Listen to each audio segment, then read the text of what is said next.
What components do you need to build your water cooling system?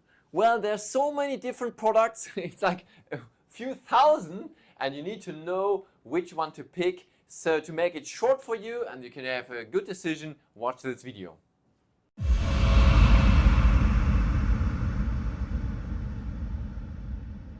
The first idea you need to have is, what do you want to cool?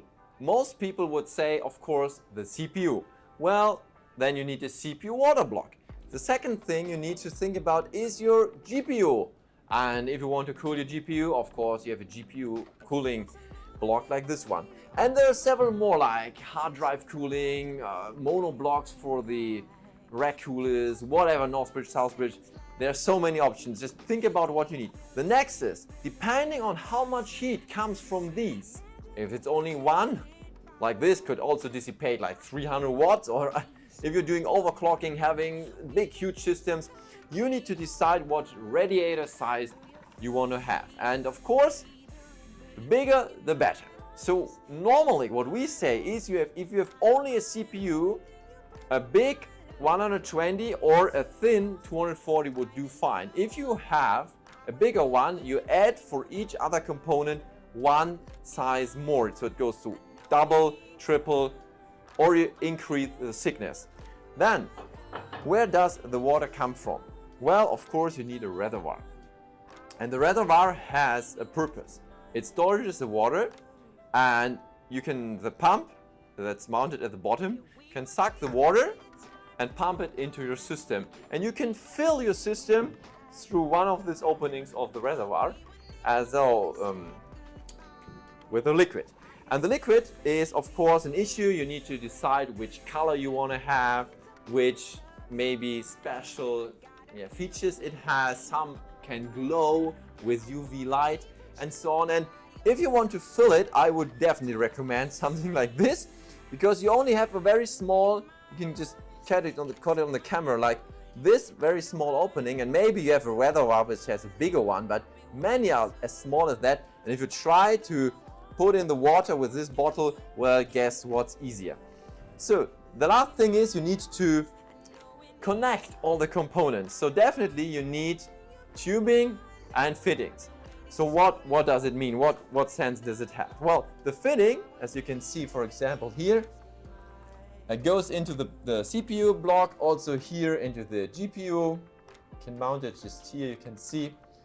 That's so. And if it's in there, then you have a thread like this one, and you can mount the fitting here and connect every component in line. So it first goes from the pump to the CPU, to the GPU, to the radiator, and in the radiator the coolant is cooled down again. So basically that's what you need. You can do also hard tube projects, so you don't use a soft tube, but you use like hard plexi tubes or even metal tubes. So did I forget anything? Well, yes, the color. Because if you have all the setup, you would definitely need to go for some RGB lighting or for fans. Well, where are the fans? Yeah, let me get a fan. Regarding the fan, of course, you have the choice between many different fans, but just to say something about it, fans have different decoupling methods. Like this one has rubber here, and you can place it here. Some are like fancy from the style, others have straight corners. This one has RGB effect, so you have the power connector here and the RGB connector, so you can control the fan speed and control the color. So in the end, now I think the system is ready, and you can go and have your brilliant and good fancy water cooling system. I hope this helps you to decide what components you need, which radiator size you go. Remember, at least one for a CPU. If it's a big radiator, if you have more heat, make it bigger or wider. So in the end, some people already have like a 4 times radiator, or even 2 radiators, like 2 triple radiators. However, in the end, the bigger the radiator is, the lower the coolant is in comparison to the air temperature, and so in the end the cooling capacity increases. If you like this video, give me a thumb up. You can subscribe to our channel and watch our next video. We'll give you another amazing content here on this YouTube channel. See you.